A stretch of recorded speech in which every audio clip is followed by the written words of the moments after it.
Don't be stuck with the status quo. Pretend like you're reading a book and you're open to what it has to say. Don't go in looking and saying, okay, I need a new phone system. Go and talk about your businesses, your needs, and allow a solution to be created around that, because a lot of times it's not only going to give you what you came in asking for, it's going to give you a lot more.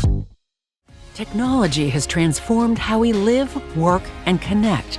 And behind that change are visionary people with bold ideas. Welcome to the Bridgecast, where host Scott Kinka explores hybrid work, AI, and our evolving future with tech's brightest minds. Presented by Bridgepointe Technologies, the nation's leading tech advisory firm. Experience a better way. The Bridgepointe way.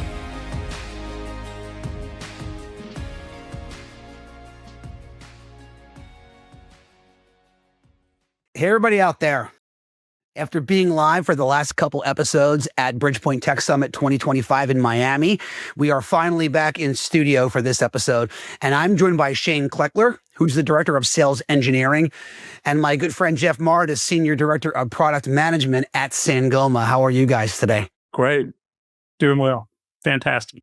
Awesome. I love it. Well, today we're going to dive into the future of unified communications a bit, the evolution of voice in the cloud, really the role of kind of engineering and partner ecosystems, and really kind of meeting the customer where they are, right, is helping to accelerate digital transformation for IT leaders. So I want to welcome you both to the show and give you an opportunity to just give us a little bit of your background. Shane, let's start with you. How'd you land here at Sangoma? Where do you live? Just give us a little bit of the background.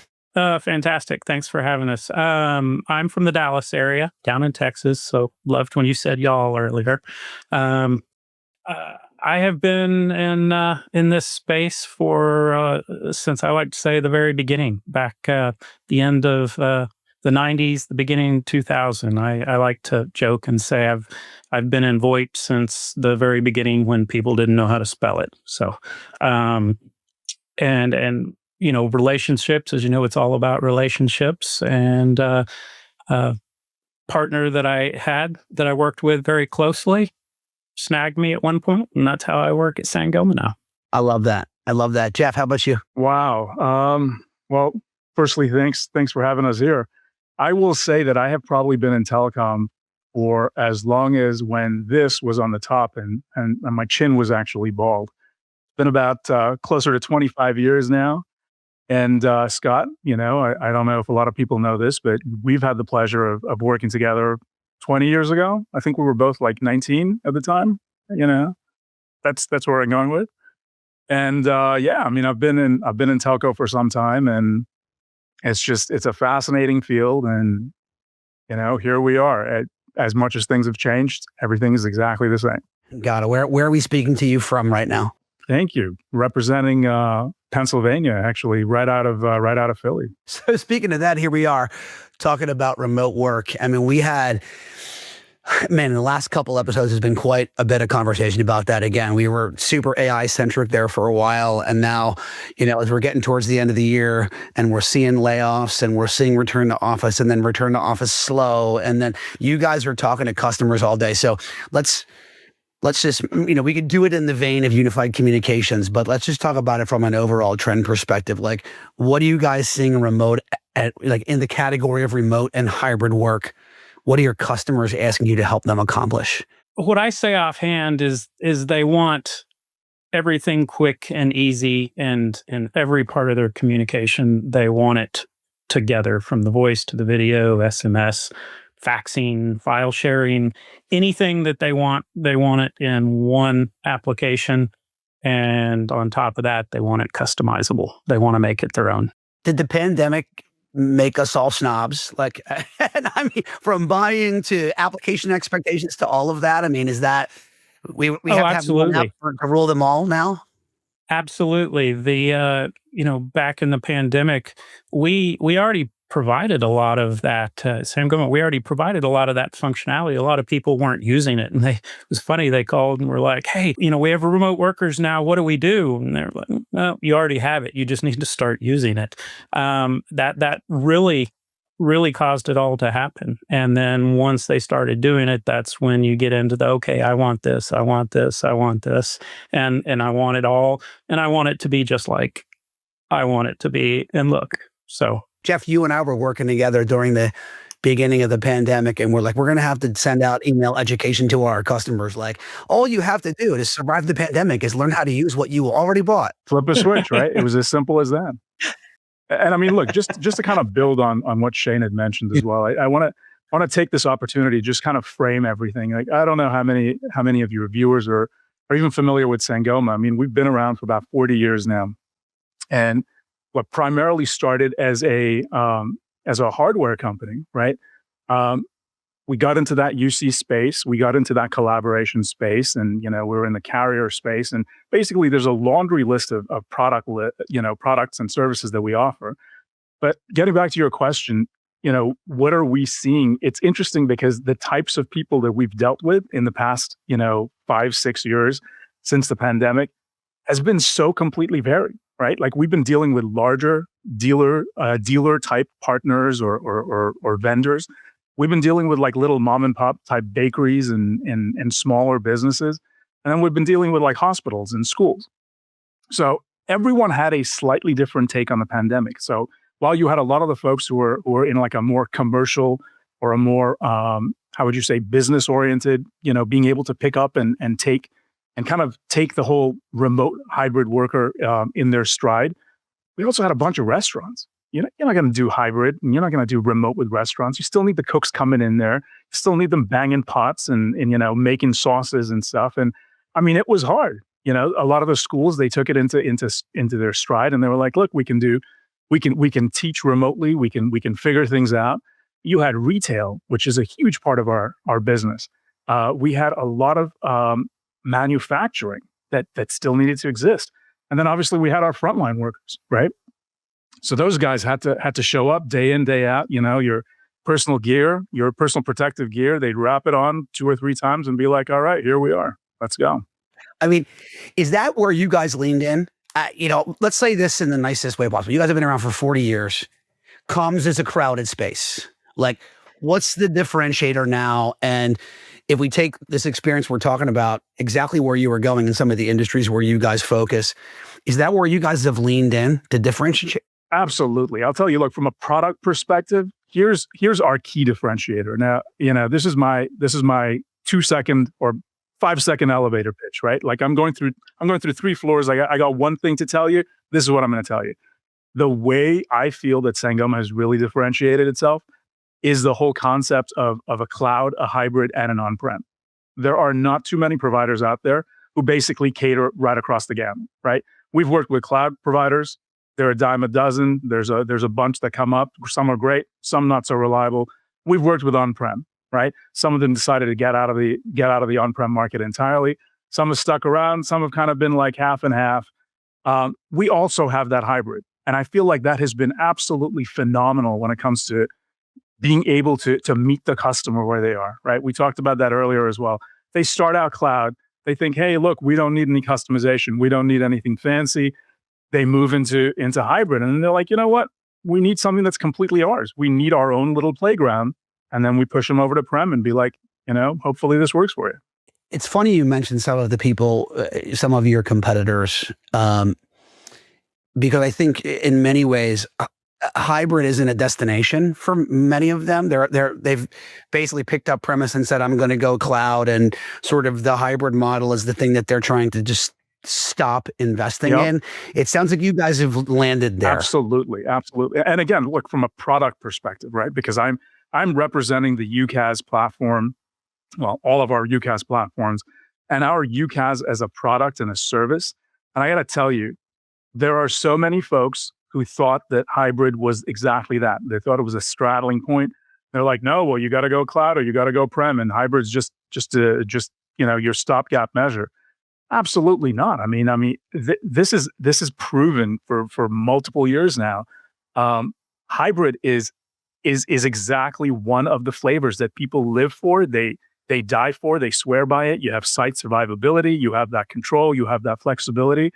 And on-prem just doesn't work for them because they don't have the chops, they don't have the staff, they don't have the time because it's not their core business. What are people trying to solve then when you're working with them? Like, give me a use case or two. Give me an opportunity where, you're having a unique conversation that would be difficult in cloud. Because I think that there are a lot of people who are like, I'm just going to hang on to this bird's nest in the back until the wheels fall off because I can't go to cloud, and they don't really know that there's an option in between. Give me a couple of use cases.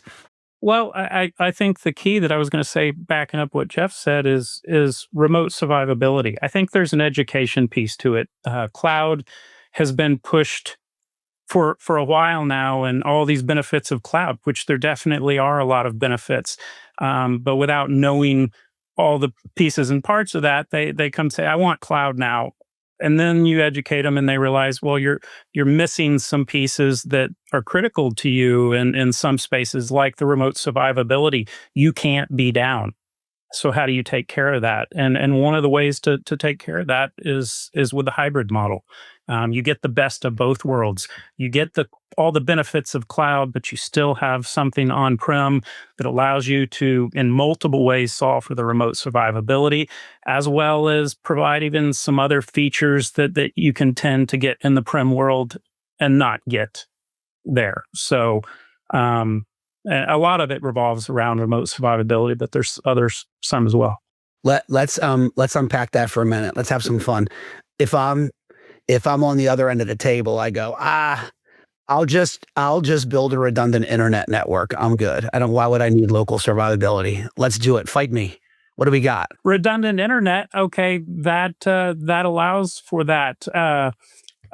But in many cases, I mean, let's break that apart into the fact that how many redundant internet connections we've had customers where that TrackCo comes and breaks that because it's going to the same, both connections are going to the same point in the building and is taken down. The redundant internet, I mean, I love the redundant internet. It's fantastic, but it's not a fail safe totally. Got it. And what you're really leaning into there too is keeping station to station up. Correct. So hospitals, manufacturing, places bingo. where I was going to say a lot of our customers cannot schools be down. Yeah, schools, lawyers, I mean, you name it. They can't be down, and they're coming to us and saying, all right, I'm not only worried about it, but I've already had these problems. I had dual internet. The TrackCo took it out. I've had this. How can you solve for it? And I love when they had the dual internet, but having the hybrid there. No, that makes perfect sense. I totally get that. Jeff, any other features that are popping off to you? Like, give us one that, people would be surprised maybe is as important as it is to some customers. We were having some alerting kind of conversation earlier, maybe that fits into this bucket. Before we jump into alerting and AI, I mean, one of the things I do want to mention real quick is, and Shane kind of talked about it as well, this whole concept of internet redundancy. I mean, practically everyone's got like a second and third circuit, and that's okay, right? Like if you've got the bucks to spend, go for it, right? Internet's cheaper. I know all of us at some point have dealt with with T1s and thinking, wow, 1.5 megs, way to go. That's awesome. That's going to get us everywhere, right? And it's not so much about that. I mean, like one of the things that we also have as part of our toolkit has been, 5G backup, because, internet goes out and, if you don't mind growing an extra arm out of your back, get those 5G antennas up and, roll the dice on the radiation and keep your business up, right? That's basically one of the things that we've actually positioned 5G as the life vest for so many businesses, because they're like, oh, well, we're in a remote area. There's one provider. Like, what are we going to do? There's there are huge satellites. See, I'm dating myself again, but there's satellite or there's a 5G option, and that's kind of helped. But getting back to your question, so what was the other kind of thing that we are seeing, right? In as far as what partners are asking for. I'm going to throw it out there. It's two little letters. It's A and I. We hear it for everything. We hear it in everything, and it's a big buzzword. It's the shiniest object in the room right now. And is it real? I mean, in most use cases, or you have customers who are just coming to you going like, "Give me get some of that AI stuff." That's exactly it. That's exactly it. So from a product perspective, again, this is what really excites me, right? Like people come to me and they say, "Oh, well, what are you doing with AI?" And I'm like, what do you need to do? Like, let's not talk about what's possible. Let's talk about where your pain points are. This is the consultative approach to selling. Like, what are you dealing with today that is debilitating in your business that requires you to seek outside of your ecosystem, to step out of your comfort zone? So that's how we like to approach it. You're stealing my part, Jeff. That's the solutions engineering part, No, Shane, anything to add? No, he's absolutely right. I mean, so many companies these days are still about selling products, and even customers are coming to us stuck on the I need XYZ, and it's because what they've always had. For 20 years they've had voice, and maybe they've had video. I've seen RFPs that are written, you can tell, on against strategic, very, very old phone systems. I'm like, no. Tell me what your business issues are, your pain points, what you do, what you're trying to achieve, and let us create a solution around that. Because sometimes a solution is not a single platform or a single product. It's a culmination of multiple things together, being able to integrate those to actually solve the problems. So Shane, what would your advice be to the CIO or director of IT who's trying to rationalize, the multiple sets of communications and collaborations expenses that they've collected since the pandemic, right? That they have. Give me a piece of advice for them, basically. Don't be stuck with the status quo. Actually be open. I was thinking about this earlier. It's pretend like you're reading a book and you're open to what it has to say. Don't go in looking and saying, okay, I need a new phone system, or I need this. I know that I just need this. Go and talk about your business, as we said a little bit ago, your needs, and allow a solution to be created around that. Because a lot of times it's not only going to give you what you came in asking for, it's going to give you a lot more that you didn't even think about, because there's so many features and functionalities that are available these days that people don't know about. And if you go in just with blinders on, looking at that, you miss, it's the forest for the trees, I guess they say. Be open into what the possibilities are, because some of these other things that you didn't come in looking for can end up saving you time and money in the long run. I feel like in a lot of ways, providers, and Jeff, you and I have spent quite a bit of time building products together in our past. Like, I feel like in a lot of ways, providers on the voice side have almost gone back to becoming integrators. Like in the way that, we were integrate. You bought something from an integrator who would make it into something that you wanted. Then we were all about these SaaS platforms, and now the people who are successful with the SaaS platforms are acting like integrators again. Am I out of my mind, or would you consider that? Am I on? You are 100% on there. In fact, I was talking to my wife a couple of weeks ago, and it's kind of like those. I don't know if you guys have ever had the pleasure of accompanying them, but I don't know if you've ever watched with your wives or your family those HGTV shows, right? You have a house renovation, and it's like, oh, well, this wall, it's just way too colorful. What you need is some black and white. And then you go find another house, and it's like all black and white. This wall is way too drab. What you need is some color, right? So no matter what you have, you are going to have to pivot because you want to be able to satisfy these needs, right?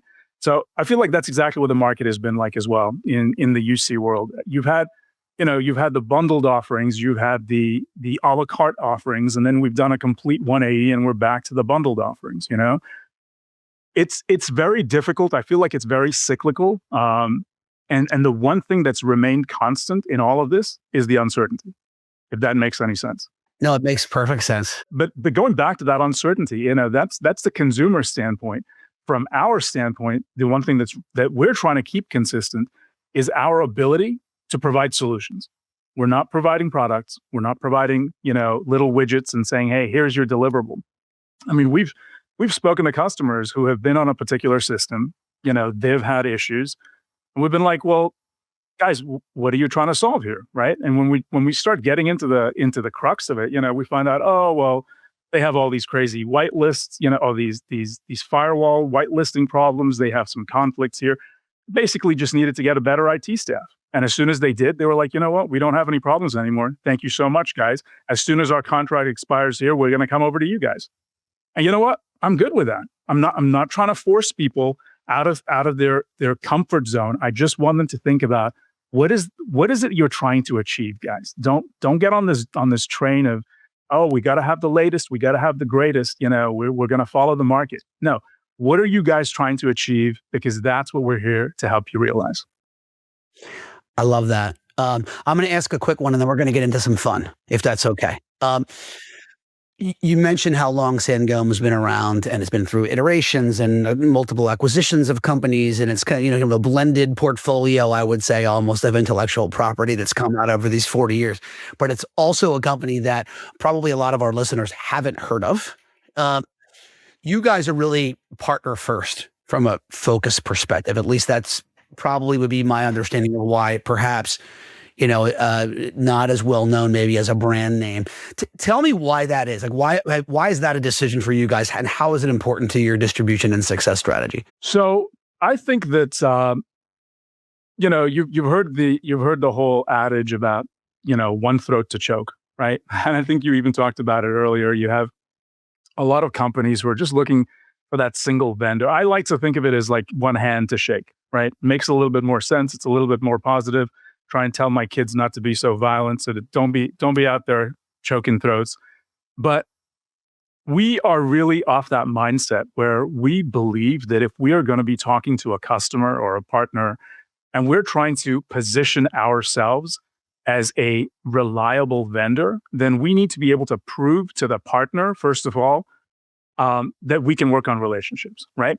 It's part of that. I mean, it's a two-way street. We meet the partner, 9/10 of the way. That partner's got to go the other 10th of that journey with the customer and do the convincing on their side.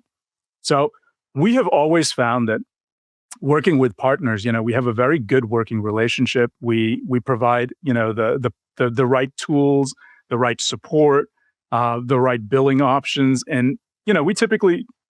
We have without making it like a sales pitch here, we have options. We can bill customers directly. We can bill the partners who go turn around and bill their customers.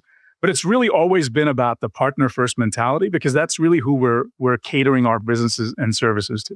No, that makes perfect sense. And I appreciate that. Thank you for the insights on that one. Guys, with the time we have left, let's have some fun, since I have to get this you both in here. Let's lightning round. All right. We're gonna fire some questions back at you. You just won't know who's getting the question until I ask it. All right. So I need a bold prediction. One thing that will surprise people maybe about the future of voice or collaboration, but you can go totally off the reservation if you want, and it can be sports. It doesn't matter. Shane, I'm coming to you. Shameless prediction first.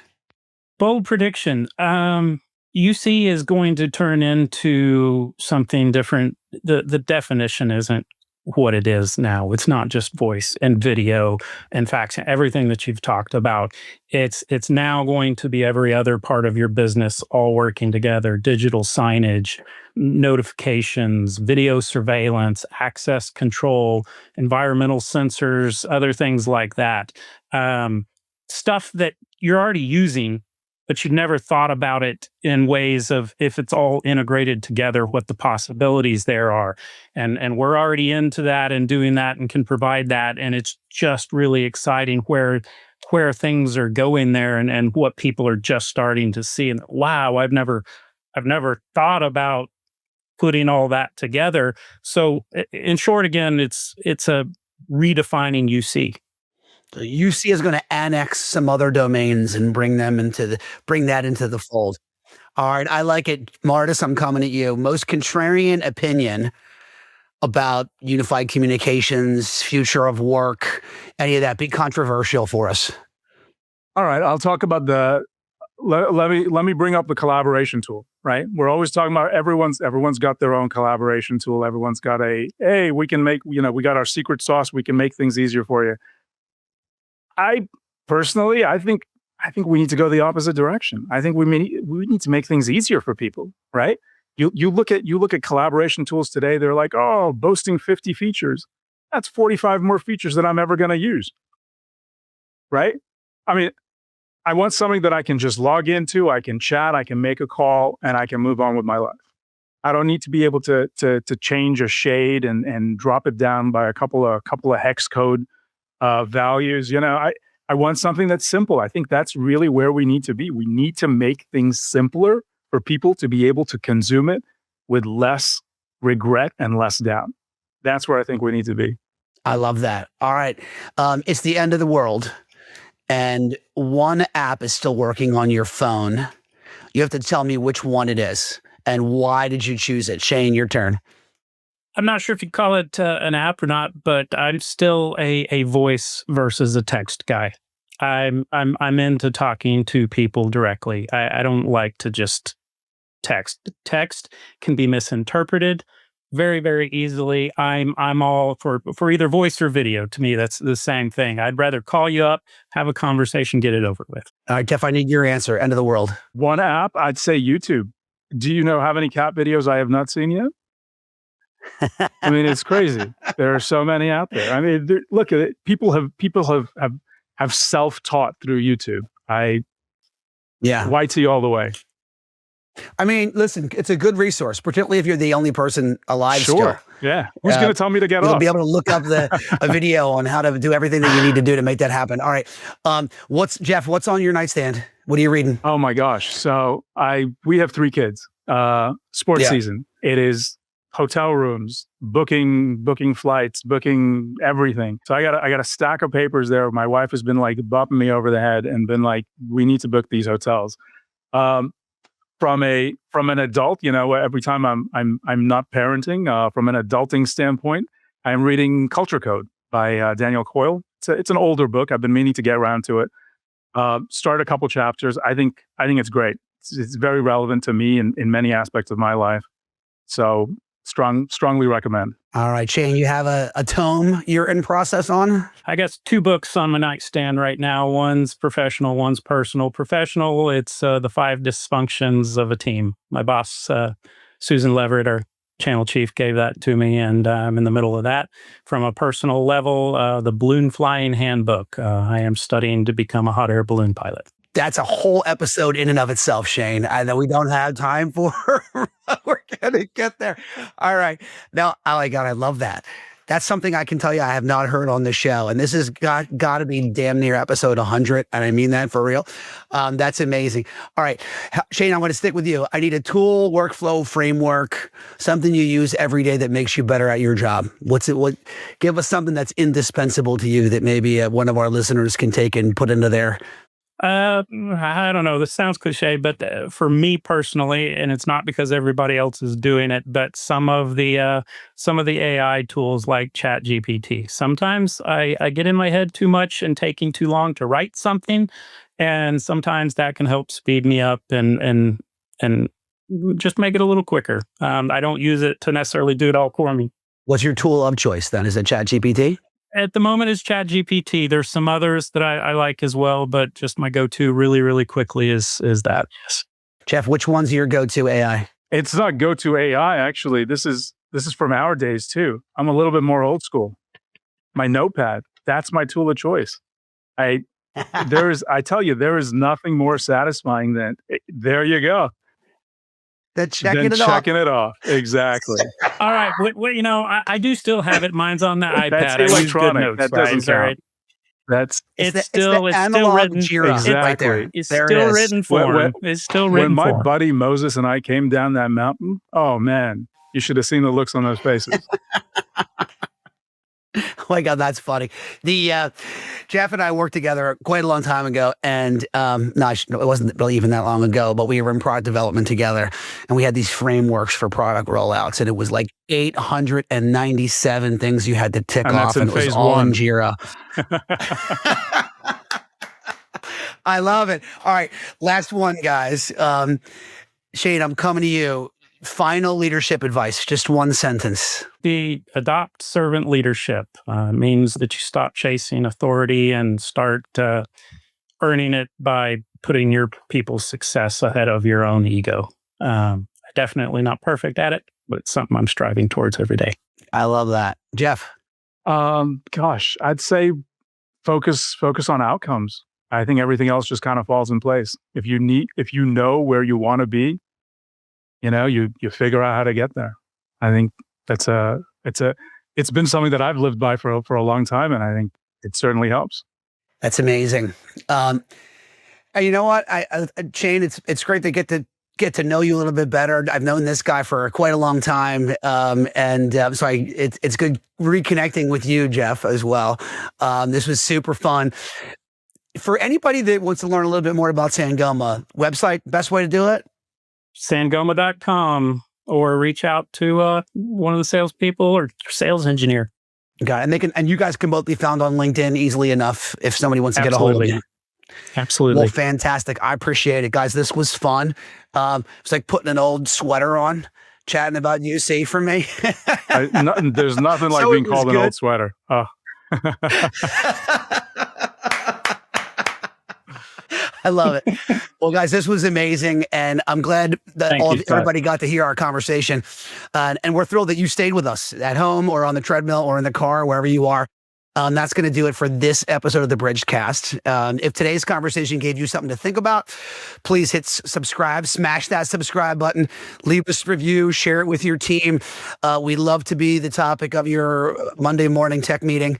And we hope that maybe we'll get the opportunity to join you in one of those. A round of applause for our amazing guests, Shane and Jeff, please.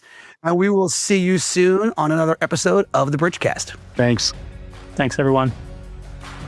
Listen, if you made it this far, there must have been some good content, or you're just a fan or a relative of mine. In either case, we appreciate you spending your most valuable asset with us, your time. We don't take that lightly. We'd also like to say one more time that we're appreciative of Bridgepointe Technologies and their belief and sponsorship of this show. We hope that if you or someone you know is thinking about your company's digital transformation, or simply the next IT project that you may not have the resources, budget, or time to get to, I'm sure that Bridgepointe, one of the country's fastest growing technology advisory and procurement firms, can help. Check out bridgepointtechnologies.com. Don't forget the E on Bridgepointe, or simply reach out to me at Skinka, SKINKA, at bpt3.net. Also take a minute, please, if you would, to give us a 5-star review on your favorite platform. It helps give us the visibility to reach other people like you. Thanks for listening to this episode of The Bridge. I'm Scott Kinka, and until next time, there's a lot of noise out there in business and in life. Do what you can to be the signal. Thanks.